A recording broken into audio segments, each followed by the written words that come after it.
नमस्कार, आप सभी का बहुत बहुत स्वागत है। आप देख रहे हैं भारत 24। मैं हूं आपके साथ पूर्णिमा मिश्रा। वक्त है दहाड़ का। एक देश, साल भर चुनाव। पूरी की पूरी मशीनरी को चुनावों में झोंक दिया जाता है। कभी इस राज्य में तो कभी उस राज्य में आचार संहिता लगी रहती है। सरकारों को काम करने में दिक्कत तो होती ही है, पैसों की भी खूब बर्बादी होती है और पब्लिक के लिए थकान अलग से। प्रधानमंत्री मोदी ने जब से देश की बागडोर संभाली है, तब से वन नेशन वन इलेक्शन को लागू करने के लिए उन्होंने हर मुमकिन कोशिश की और इस दिशा में आज बहुत बड़ा कदम उठा दिया गया है। कोविंद कमेटी की रिपोर्ट पर मोदी कैबिनेट की मोहर लग चुकी है। मतलब वन नेशन वन इलेक्शन का रास्ता अब लगभग साफ हो चुका है और बहुत जल्द देश में चुनाव की ये नई प्रणाली लागू हो सकती है। शीतकालीन सत्र में सरकार इसे सदन में पेश करने वाली है, लेकिन कांग्रेस और आम आदमी पार्टी समेत कई राजनीतिक दल इसे प्रैक्टिकल नहीं मानते। विपक्ष ये सवाल उठा रहा है कि जो सरकार एक साथ 4 राज्यों का चुनाव नहीं करवा पाती, वो पूरे देश में एक साथ चुनाव कैसे करवाएगी? क्या देश में इतनी मशीनरी है कि लोकसभा और राज्यों के विधानसभा चुनाव एक साथ कराए जा सके? कहने सुनने में अच्छा लगता है, पैसों की बर्बादी रुकेगी, करप्शन कम होगा, राजनीतिक स्थिरता आएगी, सिक्योरिटी फोर्सेस, पोलिंग पार्टीज को सहूलियत होगी, चुनाव आयोग के लिए आसानी होगी। लेकिन क्या one nation one election system को भारत जैसे देश में लागू कर पाना इतना आसान होगा? क्या इस व्यवस्था से क्षेत्रीय दलों के वजूद पर खतरा मंडराने लगेगा? क्या एक देश एक चुनाव विविधताओं से भरे इस देश में जमीन पर कभी उतर पाएगा? इन सवालों के इतर मोदी सरकार तेजी से कदम उठा रही है। कैबिनेट ने हरी झंडी दे दी। जल्द ही संसद में शीतकालीन सत्र के दौरान इसे रखा जाएगा। आज इसी पर हम करने वाले हैं चर्चा, लेकिन उससे पहले इसे लेकर किस तरीके से जुबानी जंग हो रही है आप सुनिए, फिर आपको प्रधानमंत्री मोदी और अमित शाह का इस पर क्या कहना था वो भी सुनवा देते हैं। हम तो उसको नहीं मानते, ये नहीं चलने वाला है डेमोक्रेसी में। ये डेमोक्रेसी को टिकाना है तो जब जब चाहिए तब इलेक्शन करना पड़ेगा। देखिए, बहुत जल्दी विपक्ष में भी उनके अंदर से आंतरिक दबाव बनने न लग जाए कहीं, क्योंकि देश में करीब 80% of the respondents who responded during the consultation process, 80% से ज़्यादा लोगों ने इसको बहुत पॉजिटिव सपोर्ट दिया है, खासकर यूथ ने। Youth is very much in favour of it. थोड़े दिन पहले 4 राज्यों के चुनाव होने थे।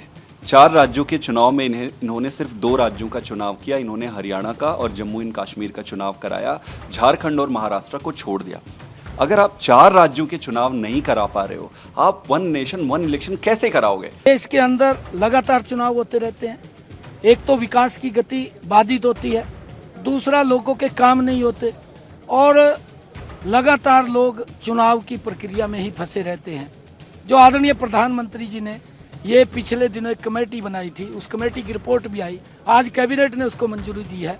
मैं बहुत बहुत धन्यवाद करता हूँ। इससे खर्चा भी कम होगा, विकास की गति भी देश के अंदर बढ़ेगी। तो नरेंद्र मोदी का पूरा गेम प्लान यही है कि नेशनल पार्टीज रहें और दूसरे तमाम रीजनल पार्टीज, छोटे पार्टीज हमेशा के लिए खत्म हो जाएं। आप देखिए कि अगर नेशनल इलेक्शन होगा तो मुद्दा नेशनल होगा, रीजनल इलेक्शन होगा असेंबली का, विधानसभा का, तो रीजनल मुद्दा होगा। नरेंद्र मोदी ये चाहते हैं कि रीजनल मुद्दा कभी बने ही नहीं। तो बीजेपी यही चाहती है कि ये वन नेशन वन इलेक्शन करवाकर रीजनल पार्टीज को कमजोर करके रख दिया जाए। और ये बार बार इनका आर्गुमेंट है कि नहीं, हर थोड़े दिन का इलेक्शन हो रहा है, हर थोड़े महीने के बाद इलेक्शन होना, ये भारत के गरीबों का फायदा है। इसमें देश ने इस देश की प्रगति में रुकावट बन रहे हैं, गतिरोध पैदा कर रहे हैं। आज कोई भी योजना को चुनाव के साथ जोड़ देना आसान हो गया है, क्योंकि हर 3 महीने 6 महीने कहीं न कहीं चुनाव चल रहा है। कोई भी योजना जाहिर करोगे आप तो मीडिया में देखेंगे, चुनाव आया तो फलाना हो गया, चुनाव आया तो फलाना हो गया। हर काम को चुनाव के रंग से रंग दिया गया है और इसलिए देश में व्यापक चर्चा हुई है। सभी राजनीतिक दलों ने अपने विचार रखे हैं। एक कमेटी ने बहुत बढ़िया अपना रिपोर्ट तैयार किया है। वन नेशन वन इलेक्शन के लिए देश को आगे आना होगा। वन नेशन वन इलेक्शन, उसको लेकर क्या योजना है और कब तक इसको लागू किए जाने की संभावना? इसी सरकार के कार्यकाल में वन नेशन वन इलेक्शन हम लागू करेंगे। तो आपने सुना राजनीतिक दलों की इसको लेकर प्रतिक्रिया किस तरीके की सामने आई है। आइए सवालों का पहले जिक्र कर देते हैं और इन्हीं सवालों के इर्द गिर्द रहेगी आज दहाड़ की चर्चा। सबसे पहला सवाल यही है कि वन नेशन वन इलेक्शन लागू करना कितना कठिन रहेगा। भारत जैसे देश में एक देश एक चुनाव आखिर कितना व्यवहारिक, कितना प्रैक्टिकल है। एक देश एक चुनाव से राजनीतिक अस्थिरता क्या खत्म होगी? क्या वन नेशन वन इलेक्शन से करप्शन पर अंकुश लगेगा? क्या सरकारों को काम करने का ज्यादा वक्त मिल पाएगा वन नेशन वन इलेक्शन के बहाने?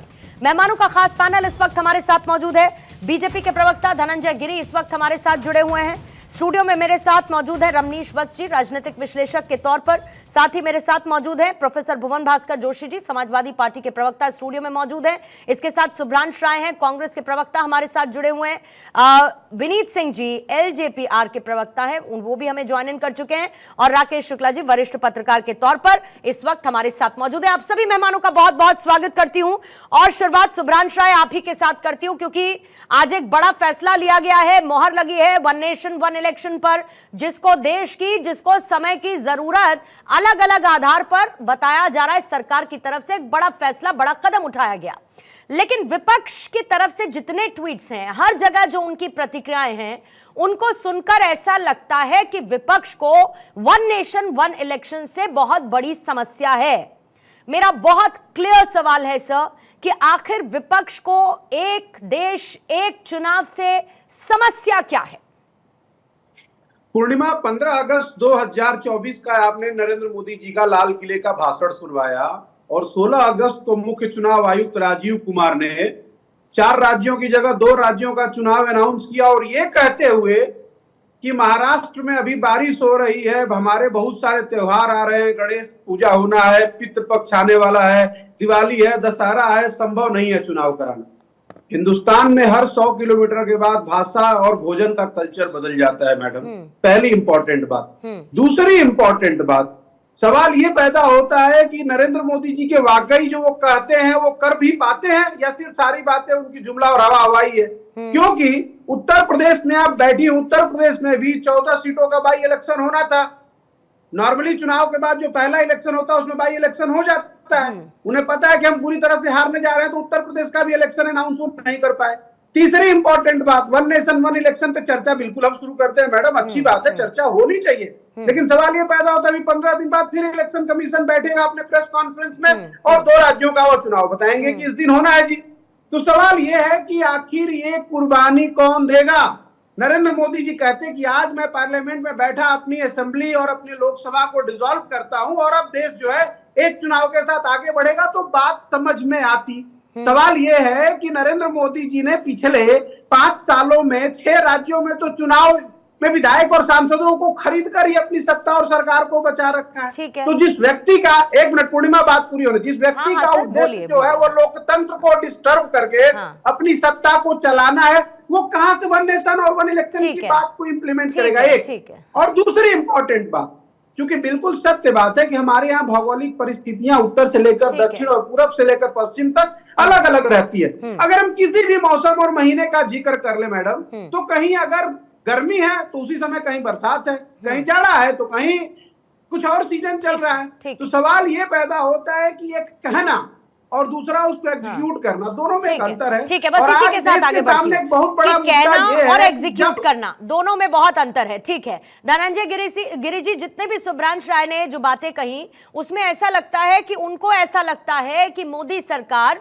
इसको बस कह रही है, इसको कर नहीं पाएगी, और यही इनके विरोध की एक बड़ी वजह है। और दूसरा ये कि बीजेपी को डर लगता है कि वो जिन जिन राज्यों में हार जाएगी, कुछ ऐसे ऐसे राज्य हैं। जल्दी से जो इनकी तरफ से संशय हैं, जो इनकी तरफ से सवाल उठाए गए हैं, उस पर फैक्ट आधारित धनंजय जी बात कर लेते हैं। फिर उसके बाद राकेश शुक्ला जी मैं आपके पास आऊंगी, क्योंकि मुझे पता आप बहुत कम समय के लिए मेरे साथ हैं। लेकिन पहले धनंजय जी से एक बार जवाब ले लेते हैं। धनंजय जी। पूर्णिमा जी, देखिए, पूर्व राष्ट्रपति श्री रामनाथ कोविंद के नेतृत्व में वन नेशन वन इलेक्शन को लेकर गठित कमेटी में वन नेशन वन इलेक्शन के प्रस्ताव को केंद्रीय कैबिनेट ने मंजूरी दी है। ये ऐतिहासिक और सराहनीय समय अनुकूल है। हम सभी को इस प्रक्रिया का लोकतंत्र में स्वागत करना चाहिए। हम उस देश के वासी हैं जहां केवल चुनाव होते हैं। रही बात की जो एक साथ चुनाव की बात कर रहे हैं, 1952, 1957, 1962, 1967, 4 बार चुनाव लोकसभा और विधानसभा के एक साल हुए, जिसमें 50, 52 51-52 में 11 करोड़ रुपया खर्चा हुआ, 2014 में से 30,000 करोड़ और 2019 में 60,000 करोड़ का खर्चा हुआ। और ये लगातार जो टुकड़ों टुकड़ों में होता है, one people one nation one constitution और राष्ट्र निर्माण का वन मिशन ही मोदी जी का विजन है। वैसे सुधार के बाद राजनीतिक दल पहले से करते रहे, और ये भाजपा का नहीं, ये भारत का फैसला है। ये भारत का फैसला कैसे? इस पैनल में अमित शाह जी, अधीर रंजन चौधरी, गुलाम नबी आजाद, एनके सिंह, तमाम लोग बैठे होते हैं। इलेक्शन कमीशन ने 1983 में इसकी सिफारिश की थी। जस्टिस बीपी जीवन रेड्डी के अगुवाई में लॉ कमीशन ने 1999 में भी इसको प्रपोज किया था। तो ये जो सारे लोगों की जो मत है वो राष्ट्र निर्माण के लिए है। सारे लोग नई पीढ़ी को केवल चुनावी राजनीति जानती है, पहचानती है, जबकि राजनीति उच्च मानदंड को स्थापित करने की चीज है, जीवन आदर्श है। राजनीति केवल चुनाव नहीं बल्कि एक मिशन के तौर पे। हम कांग्रेस, भाजपा और ये तमाम क्षुद्र बातों में स्वयं को न फंसाएं। जब राष्ट्र की बात आए तो एक सैद्धांतिक बात करें कि राष्ट्र किस ओर जाएगा, राष्ट्र विकास की अगर प्रगति, हम चुनाव हार जाएंगे कि जीत जाएंगे कि लोकतंत्र को की बात वो लोग कर रहे हैं जिन लोगों ने इमरजेंसी लगाई, जिन्होंने 99 बाद राष्ट्रपति शासन लगाया, चुनी हुई सरकारों को बर्खास्त किया, लोकतंत्र पर कितने संघातक और पातक हमले किए हैं। मैं उन सब बातों की चर्चा भी नहीं करूंगा। कांग्रेस के उन तमाम चीजों को भी छोड़ दीजिए। अभी बात राष्ट्र की हो रही है, नई पीढ़ी को रहे। चुनाव सुधार की प्रक्रिया के पहले भी हुई है, समय समय पर चुनाव सुधार की प्रक्रिया की कोशिश की जा रही है। इसको चुनावी चश्मे से न देकर के राष्ट्र निर्माण के आपके सुधार के जो कार्यक्रम है वो विपक्ष को पसंद नहीं आ रहे हैं। कुल मिलाकर ये तो बहुत क्लियरली स्टैब्लिश होता है। पूर्णिमा जी, क्या है ना कि विरोध के लिए विरोध करना, बस यही बात है। मैंने इसीलिए बहुत फैक्टफुली पूछा कि विपक्ष को इससे दिक्कत क्या है और जो उनकी दिक्कत है उसका आपके पास निवारण क्या है, क्योंकि सिर्फ विरोध करने के लिए क्योंकि मैंने इसीलिए पूछा। संस्था है सर, मेरी बात सुनिए, कंधों पे चुनाव कराने की जिम्मेदारी है। वो अभी एक महीने पहले जी, वो उनकी दिक्कत है ना, वो उनकी दिक्कत है ना। नहीं करा पाएंगे तो आप कह दीजिएगा हर बार की तरह, जैसे आप लोग कहते हैं कि मोदी सरकार फेल हो गई, बल्कि आपके लिए तो विन विन है, आपके लिए विन विन है अगर ये लोग नहीं करा पाते। सुब्रांश जी मेरी बात सुनिए, सुब्रांश जी मेरी बात सुनिए। आज देश जानना चाह रहा है कि नरेंद्र मोदी जी जो चिंगारी का खेल खेल रहे हैं अपने नेताओं कहा कि भाई ये इनकी समस्या है।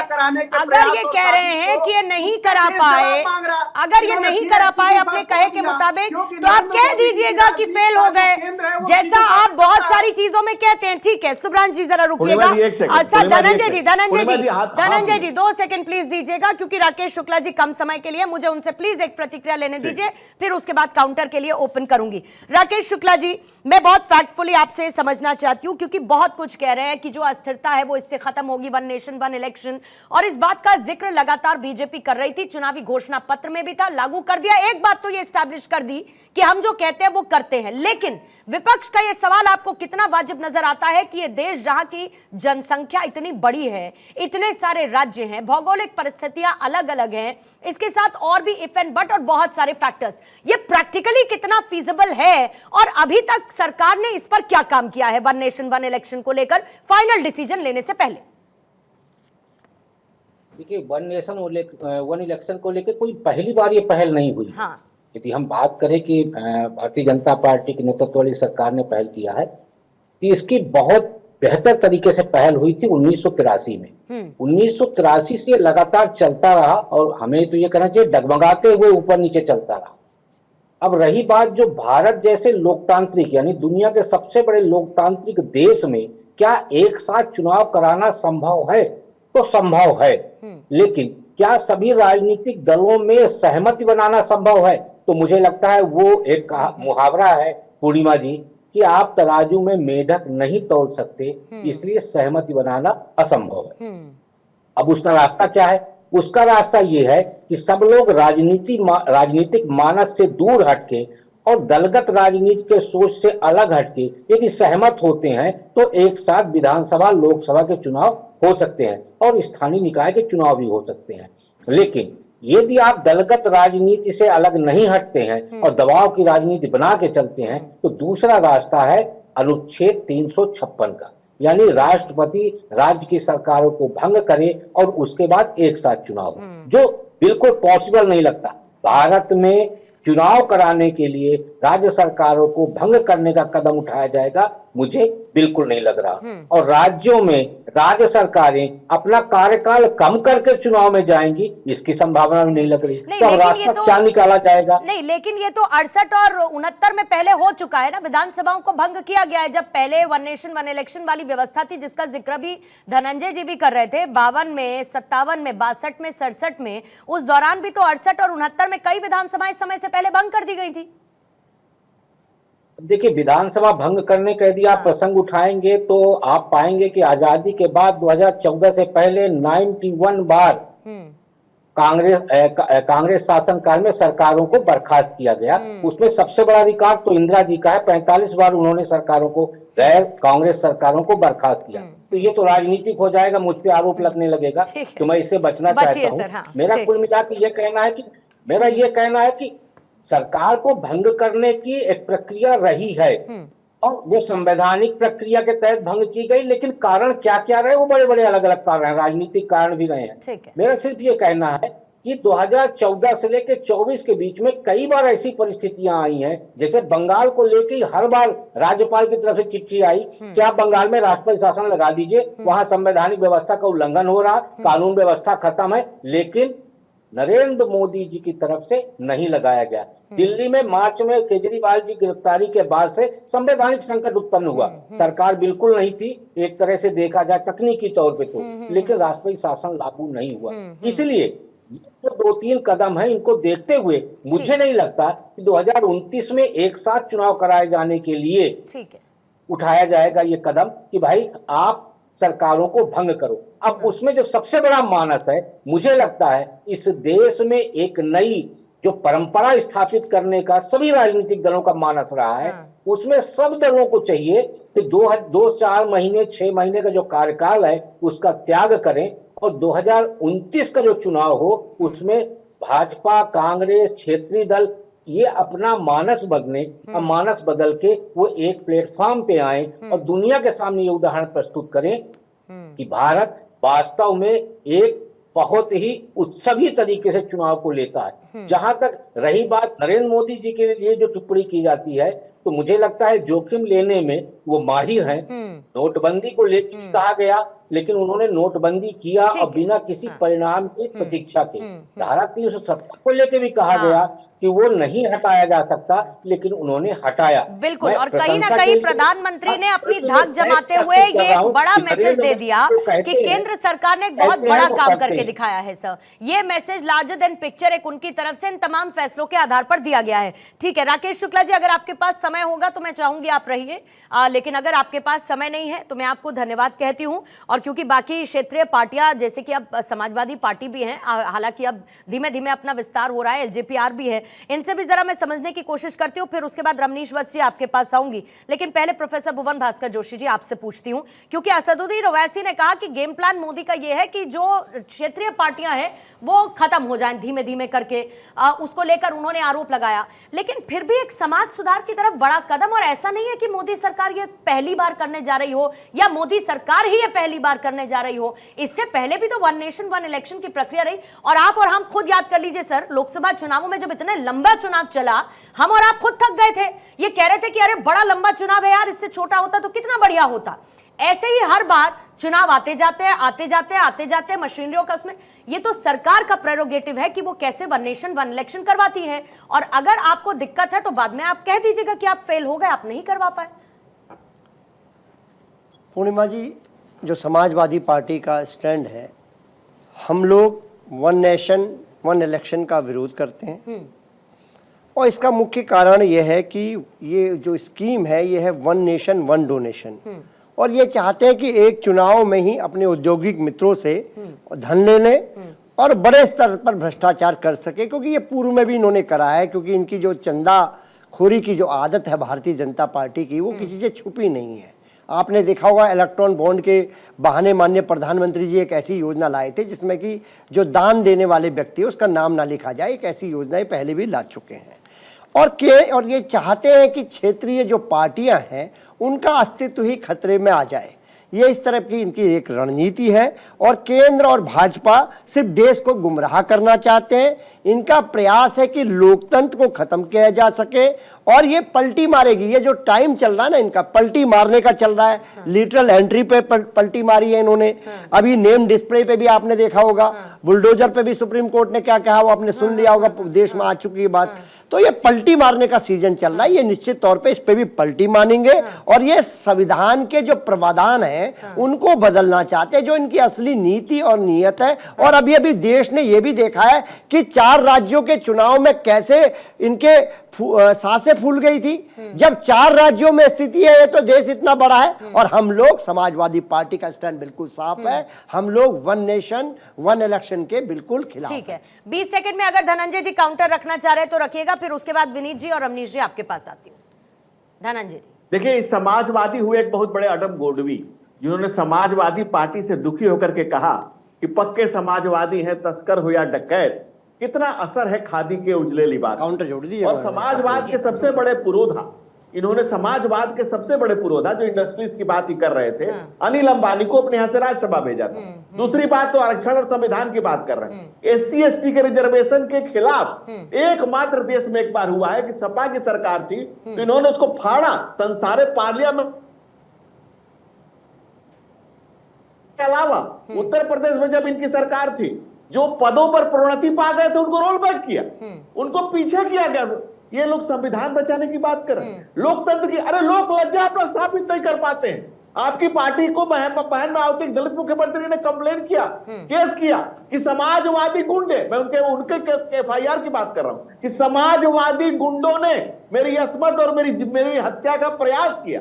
वो ये बहन मायावती के FIR की बात कर रहा है। उससे आगे बढ़िए, ये समाजवादी जिस 37 पर आप इतरा रहे हैं, उसी स्टेट में हम पिछले चुनाव में 73 पर खड़े थे, 73। लेकिन हम 73 होने के बाद भी जनता के कदमों में सर झुकाए खड़े थे।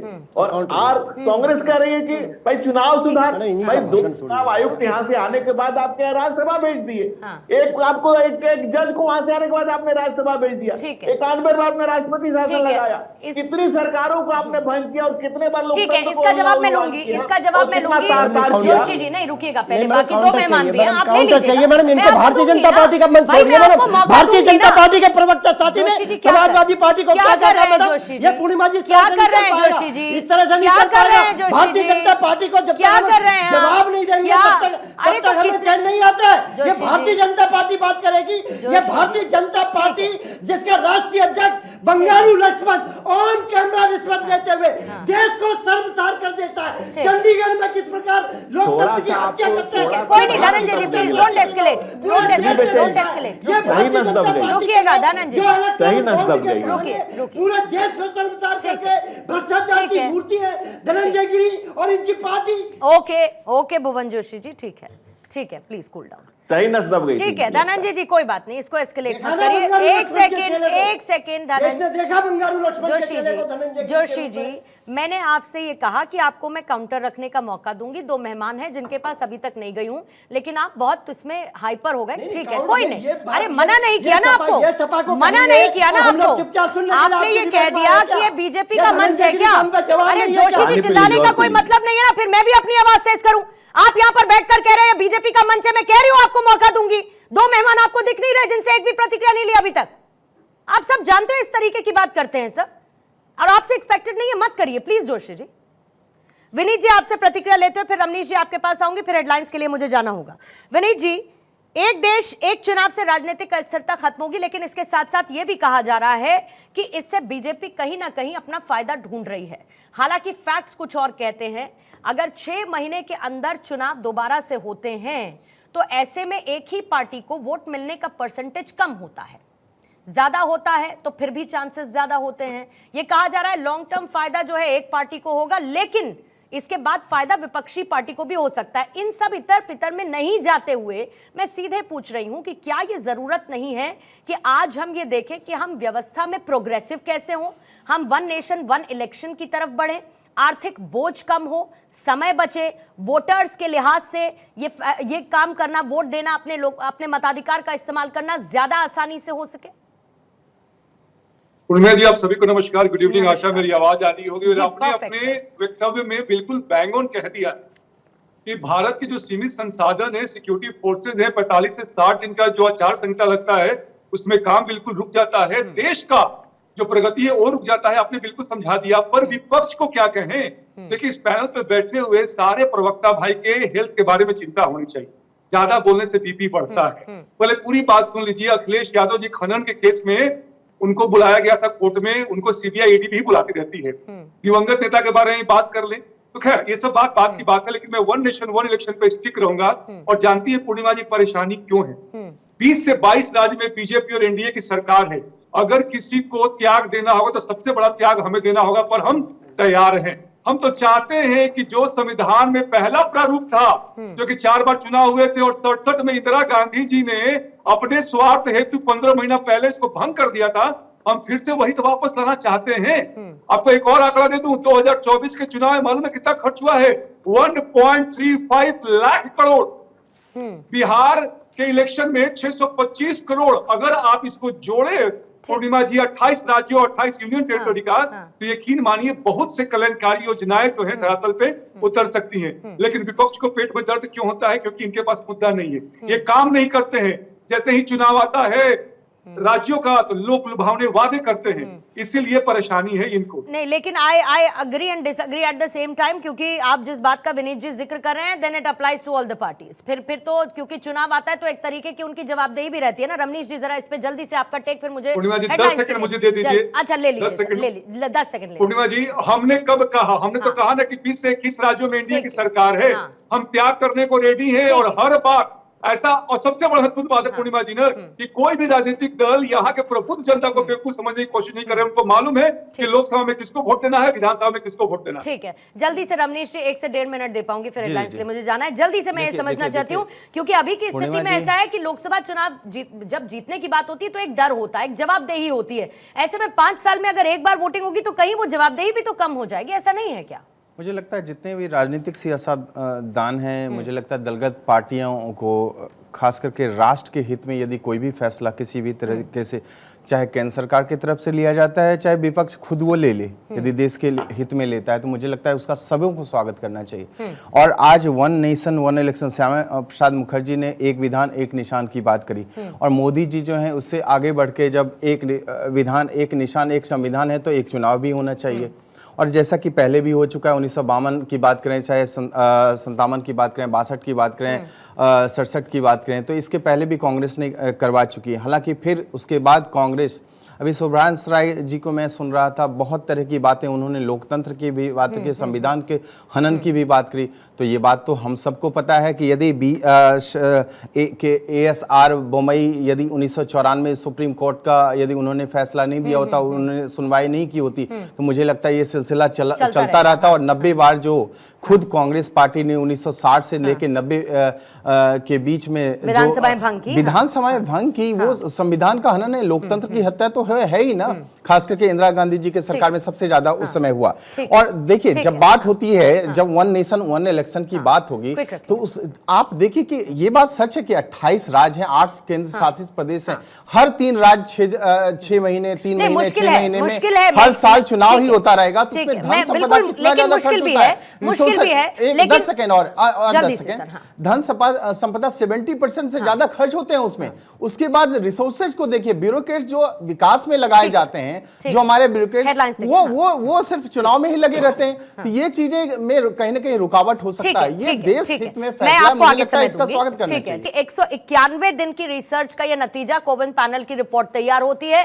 फिर इसमें बहुत सारे अलग अलग ऐसे देश हैं जिनका अध्ययन किया गया, जिसमें स्वीडन, बेल्जियम, जर्मनी, दक्षिण अफ्रीका, इंडोनेशिया, फिलीपींस और जापान, इन सबको शामिल किया गया। बहुत सारे ऐसे एक्सपर्ट्स हैं जिनकी राय ली गई।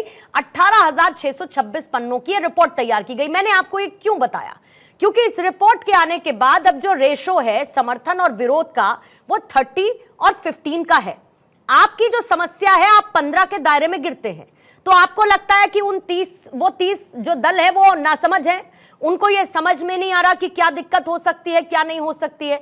या आपको ये लगता है कि अगर एक देश एक चुनाव के साथ हम आगे बढ़ते हैं तो कांग्रेस पार्टी को इसका नुकसान पॉलिटिकली होगा? पूर्णिमा, मैं अभी भविष्यवाणी और ज्योतिष के बिजनेस में नहीं आया हूं, लेकिन मेरा मानना है कि पत्रकार समाज का आईना होता है, तो हम आईने पे लगी धूल के ऊपर थोड़ी चर्चा कर लेते हैं। आपके 2 शब्द थे। एक, आपने बोला कि अगर लागू होने के बाद फेल हो गए तो कोई बात नहीं, कह लेंगे फेल हो गए। दूसरा आपने एक शब्द यूज किया आर्थिक बोझ, और इससे पहले शुक्ला जी भी 2 शब्द बोलकर गए थे, नोटबंदी और 370 खत्म होने पे हमने नरेंद्र मोदी जी का विल पावर देखा। मैडम 3-4 बातें ध्यान से सुनना। पहली इंपॉर्टेंट बात कि नोटबंदी से पहले हुआ था काला धन खत्म हो जाएगा, 14,98,000 करोड़ रुपए का उस समय कैश रिजर्व था, उससे डबल भारत का कैश रिजर्व हो गया है, काला धन खत्म नहीं हुआ। अच्छा। दूसरी इंपॉर्टेंट बात, 100 से ज्यादा लोग मरे, उनकी मौत के लिए जिम्मेदार नरेंद्र मोदी आज तक वो जिम्मेदारी नहीं लेते। तीसरी इंपॉर्टेंट बात, उस समय कहा गया था कि नोटबंदी होने से आतंकवाद खत्म हो जाएगा। अक्सर आपके अखबार में और आपके ही समाचार पत्रों पे जब हम माँ भारती के लालों का ना तिरंगे में लिपटा हुआ हम देखते हैं ना, तो अंदर से खून पसीना दोनों उबाल लेता और सोचते हैं कि देखो कितना झूठा प्रचार कराया है तानाशाह ने अपना नोटबंदी का। एक बात। दूसरी इंपॉर्टेंट बात, आपने जिस जिक्र किया कि कमजोर और ताकतवर कौन हो जाएगा, कमजोर और ताकतवर की परिभाषा बाद में बनती है। पहले लोकतंत्र में व्यक्ति की परिभाषा बनती है कि क्या हम समानता के सिद्धांत पे चल रहे हैं। जो माहौल उत्तर प्रदेश का है, क्या वो माहौल महाराष्ट्र का है? छोटा सा उदाहरण, अतीत में बहुत कुछ चीजें होती हैं जी, अतीत में बहुत सारी चीजें हुई हैं, कुछ अच्छी हुई होंगी, कुछ बुरी होंगी, उसका परिणाम आज हम 2024 में बैठे हुए हैं। लेकिन 15 अगस्त को नरेंद्र मोदी जी ने लाल किले की प्राचीर से एक देश और एक चुनाव की बात करी, और 16 अगस्त को उनके ब्लू बॉय राजीव कुमार 4 राज्यों का चुनाव नहीं करा पाए, और कारण जो हवाला दिया वो त्योहार का दिया था। तो एक तरीके, एक मुझे आप बता दो, इस पैनल पे हम बैठे हुए मिश्रा जी, शुक्ला जी, शर्मा जी, सब लोग, कि एक पैनल आप मुझे सिर्फ बात बता दो कि हिंदुस्तान के 12 महीने में कौन सा ऐसा महीना है जिसमें त्योहार हमारा नहीं है? ठीक है। ऐसा कौन सा महीना है जिसमें परीक्षाएं नहीं चलती? ऐसा कौन सा महीना है जिसमें क्रिकेट का मैच राय साहब नहीं मनाते? तो जब, एक मिनट रुकिए, मिश्रा जी, हमारी धनगिरी जी और जी मनाते होंगे, राय साहब नहीं मनाते होंगे, इसमें क्या दिक्कत है? राय साहब अब सुनिए, राय साहब अब आप सुनिए, एक मिनट, रमनीश जी, जाति कहाँ से आ गई? नहीं, जाति रमनीश एक सेकंड, एक मिनट, एक तो साहब आप लोगों का जो शुभ्रांशु, आप लोगों का जो लहजा हो जाता है ना, समस्या उस लहजे में आ जाती है। अब एक मिनट सुनिए मेरी बात सर, शुभ्रांशु एक सेकंड, अब आप मेरी बात सुनिए। आपने रखा समय, उसका काउंटर मुझे लेने दीजिए। आप चाहेंगे आप बोल के निकल जाएं तो ऐसा नहीं होगा ना सर, आप बोल के निकल जाएंगे ऐसा नहीं होगा। अब आप सुनेंगे नहीं, अब आप सुनेंगे नहीं, अब आप सुनेंगे नहीं। थोड़ी देर पहले धनंजय जी, थोड़ी देर पहले ये हमारी जरा धूल को छांट रहे थे, हमारे आईने को साफ कर रहे थे। अरे शांत हो जाइए शुभ्रांशु जी, शांत हो जाइए। राय साहब, राय साहब, राय साहब, राय साहब, शांत हो जाइए। बहुत अच्छा बेस है मेरा, आपको जानकारी नहीं है मेरे बेस की, तो ना आपका सर्टिफिकेट चाहिए ना कुछ चाहिए साहब। Least interested, least interested, least interested. सवाल सुनिए और सवाल का जवाब दीजिए, दैट्स ऑल, दैट्स ऑल। ठीक है, शांत रहिए साहब, और आपको किसी के आईने की धूल हटाने की जरूरत नहीं है, पहले खुद का आईना साफ कर लीजिए। बड़ी मुश्किल से 99 पर पहुंचे, ले देखे कितने पढ़ने। शांत हो जाइए, शांत हो जाइए, नहीं सुनूंगी मैं आपकी। धनंजय जी आपको लाते हुए थोड़ी देर पहले ये कह रहे थे कि जरा हमारे आईने से धूल हटा दें, लेकिन इनको बार बार ये नहीं सुनाई पड़ रहा, जिससे ये धूल हटाना नहीं चाहते कि कैसे इनकी कांग्रेस के काल में बार बार विधानसभाओं को भंग किया गया, कैसे लोकतांत्रिक अधिकारों की हत्या की गई, कैसे इमरजेंसी को लागू कर दिया गया, कैसे पत्रकारों की आजादी को छीन लिया गया, कैसे फ्रीडम ऑफ स्पीच को पैरों तले कुचल दिया गया। ये इस पर बात नहीं करेंगे क्योंकि आज इनकी पॉलिटिक्स पे ये जाता नहीं है। धनंजय जी, अरे प्लीज सर, शुभ्रांशु जी, आपका ज्ञान लेने के लिए नहीं बैठी हूं मैं। सुनिए पूर्णिमा जी, हाँ धनंजय जी, कांग्रेस अपने काले अध्याय से और अपने इतिहास से इस कदर भयभीत है कि अगर आईना दिखाओ तो छटपटाहट बढ़ जाती है। इतने शर्मसार हैं। मैं दावे से कह रहा हूं कि 18,626 पेज में एक पेज ही बता दे पढ़ के, एक पेज इन्होंने पढ़ा हो तो स्वीडन, बेल्जियम, दक्षिण Africa, Germany, Japan, Indonesia, Philippine, Japan के मॉडल का कुछ पता हो तब तो। जब पता ही नहीं है तो सिर्फ एक बात करनी है, वो जितना तोता रटन पे करके आए हैं उतना बक रहे हैं। अब उनसे आप कह रहे हैं हिटलर, पंडित नेहरू के बारे में किसी मजहरू सुल्तानपुरी ने लिखा, हिटलर का चेला 18 महीना जेल रह के आए थे। ये आजादी थी, स्वतंत्रता थी, ये लोकतंत्र था। कांग्रेस के राज के लूटतंत्र, कोयला घोटाला, 2G 3G जी की बात नहीं हो रही है ना, उसकी बात हो रही है कि 91 बार राष्ट्रपति शासन लगाया, तो उसकी बात हो रही है कि इमरजेंसी लगाया। नेहरू जी पहला बिल लेके आए कि फ्रीडम ऑफ एक्सप्रेशन के खिलाफ लेके आए, लेकिन कांग्रेस के काले अध्याय से भाषण देने बैठे हैं, जानकारी इनकी शून्य है। और मैं दावे से कह रहा हूँ कि धनंजय जी एक जानकारी आपसे लेना चाहूंगी बहुत क्विकली सर, एक जानकारी आपसे बहुत क्विकली लेना चाहूंगी, ठीक है, एक जानकारी आपसे बहुत क्विकली लेना चाहूंगी, उसके बाद बाकी 3 मेहमानों के पास जाऊंगी, समय भी उतना ही है मेरे पास।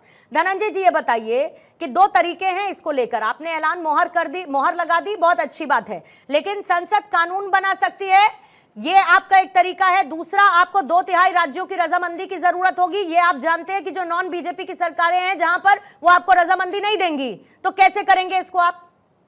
देखिए, इसमें तमाम दलों के लोग रहे कि इसको हमारी पार्टी ने नहीं बनाया। ठीक है। पूर्व राष्ट्रपति रामनाथ कोविंद की अध्यक्षता में अधीर रंजन चौधरी भी रहे, गुलाम नबी आजाद भी रहे, इनके सिंह भी रहे, सुभाष कश्यप, संजय कोठारी, तमाम दलों के लोगों से राय ली गई है और ये 18,626 पन्ना के कंसेंसस रिपोर्ट बना करके इसको सरकार में पेश किया गया। अब विधानसभा पार्लियामेंट के पटल पर, राज्यसभा के पटल पर इसका डिस्कशन होगा और राष्ट्र की प्रगति। अब जो लोग 1 पेज नहीं पढ़े हैं वो 1 घंटा बोलेंगे, क्या बोलेंगे? फालतू बोलेंगे।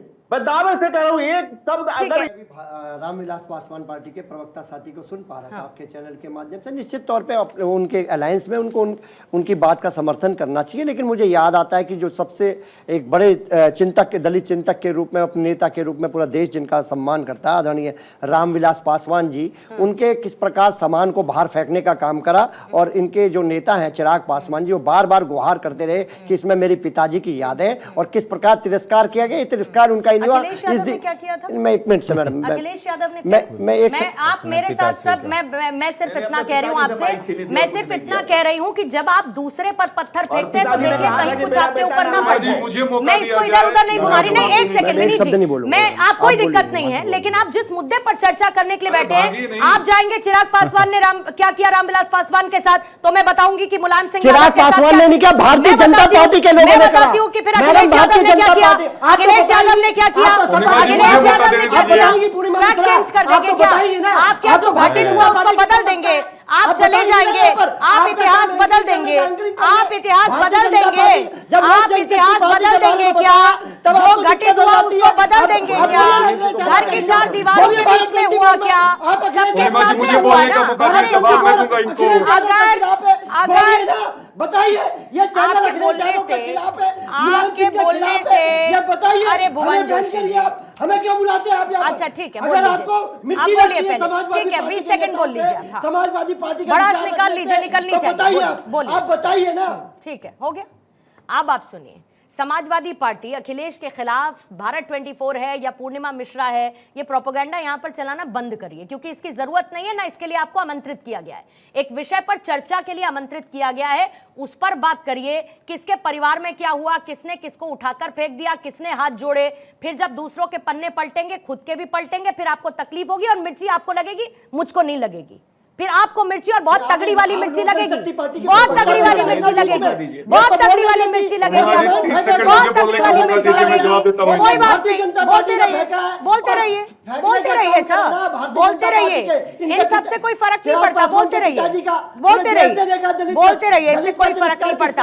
विनीत जी आप जवाब दे दीजिएगा, फिर रमनीश जी आपके पास। 30 सेकंड, चलिए मान लेते हैं, विनीत जी बोलिए। प्रोफेसर साहब, विनीत जी इनको रोकने का, विनीत जी इनको रोकने का मेरा मकसद सिर्फ इतना था। अरे 1 सेकंड ना भुवन जी, चरण सिंह जी इनको रोकने का मेरा सिर्फ इतना मकसद था कि हम जिस पर चर्चा कर रहे हैं, जिस मुद्दे पर चर्चा करने के लिए बैठे उसी पर करते रहे बस। पिताजी के सामान को बाहर को फेंकने पर का काम कर रहे हैं, एक दलित नेता, और आज ये उनकी वाहवाही कर रहे हैं। वहां पर उनका विनीत सिंह जी आज उनका वाहवाही करने का काम कर रहे हैं। प्रोफेसर साहब शांत तो रहिए, मेरी बात विनीत जी बताइए। ठीक है विनीत जी अपनी चलिए, ठीक है, सामान, हाँ ठीक है मैम, पूर्णिमा जी सामान हमारा बाहर फेंक दिया गया, और आज के संदर्भ में हम केंद्रीय मंत्री हैं, हमारे पास 5 में से 5 सांसद है, 100% का स्ट्राइक रेट है, 2 बार का है। अखिलेश यादव जी क्या कर रहे हैं जरा वो बताइएगा। पहली बात होगी। दूसरी बात अभी नहीं सुनिए सर, अब सुन तो लिया कीजिए। और आप दलितों के पैरोकार मत बनिए सर। हमें मालूम है कि यूपी में अपने SC ST के प्रमोशन में आप ही लोग ने पन्ना फाड़ा था और आप लोग ने ऑब्जेक्शन लगाया था। प्रोफेसर साहब अब बस शांत रहिए। बच्चों को क्या पढ़ाते होंगे आप? ऐसे पढ़ाते हैं क्या?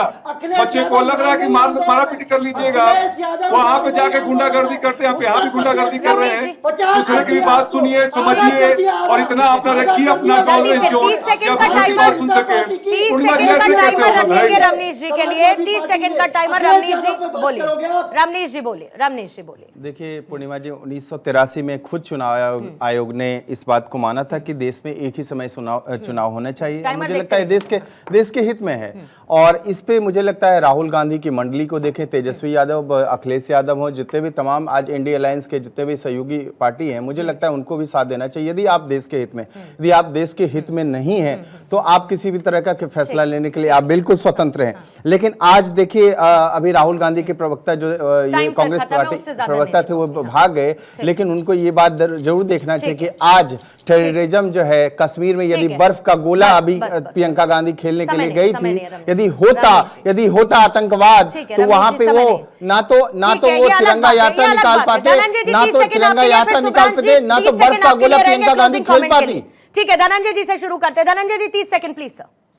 देखिए, राष्ट्र के महती हित में, व्यापक हित में ये जरूरी है और लगातार इसको महसूस किया गया है। जस्टिस की कमेटी, चुनाव आयोग की कमेटी और जो कमेटी अभी रामनाथ कोविंद जी की अध्यक्षता में बनाई गई थी, पूर्व राष्ट्रपति सम्माननीय, ये तमाम लोगों की जो सिफारिशें हैं और तमाम दलों के लोग इसमें मिलकर के आए हैं। और मैं स्वागत करूंगा अगर कोई भी दल इस पर प्रैक्टिकली इस पर चर्चा करे, चुनाव से संबंधित चर्चा करे। लेकिन ये व्यक्तिगत बातें करने लगते हैं। व्यक्तिगत आपको ये पता होना चाहिए किस विषय पर, कम से कम उस विषय पर कुछ अध्ययन रखें, कुछ बात करें, कुछ चर्चा उस पर करें। ओवर हूं, लेकिन 30 सेकंड आपको दे रही हूं सर, एक क्लोजिंग कमेंट के लिए प्लीज। पूर्णिमा, हमें कोई भी कानून देश पे थोपने से पहले हमें देश की भौगोलिक परिस्थिति का पता होना चाहिए। मोहम्मद बिन तुगलक वाली वो गलती ना हम करें कि हम पहले सोने का सिक्का चलाएंगे, चांदी का सिक्का चलाएंगे, तांबे का सिक्का चलाएंगे और उसके बाद दिवालिया पहुंचे। नरेंद्र मोदी जी के जो पीछे फैसले थे नोटबंदी का, वो देश के लिए बवंडर साबित हुआ, जिसमें बेरोजगारी सर चढ़कर बोल रही है और आज तक हिंदुस्तान बेरोजगार है। रही बात आपका एक इम्पोर्टेंट सवाल, मुझे नहीं पता कि सब पत्रकारों की आवाज बंद की गई या नहीं की गई, लेकिन आज के डेट में जरूर नहीं की गई सर, किसी की आवाज नहीं बंद की गई। आप सब इसी तरीके से अपनी आवाज को बुलंद करते रहिए। यही लोकतांत्रिक व्यवस्था है, यही लोकतांत्रिक खूबसूरती है और लोकतंत्र पर किसी फैसले से फर्क नहीं पड़ेगा। ठीक है ना रमनीश जी, डोंट एस्केलेट ना, मैं कह रही हूं उसको मत कीजिए। राहुल गांधी इस तरह की चीजें ना किया करें, इग्नोर कर दीजिए, सही नहीं है। राहुल गांधी भी शर्मा जी करके संबोधन करते हैं, चुनाव में संबोधन करते हैं, एक पत्रकार जाता है उसको आप अपमानित करते हैं, उसको प्रताड़ित करते हैं।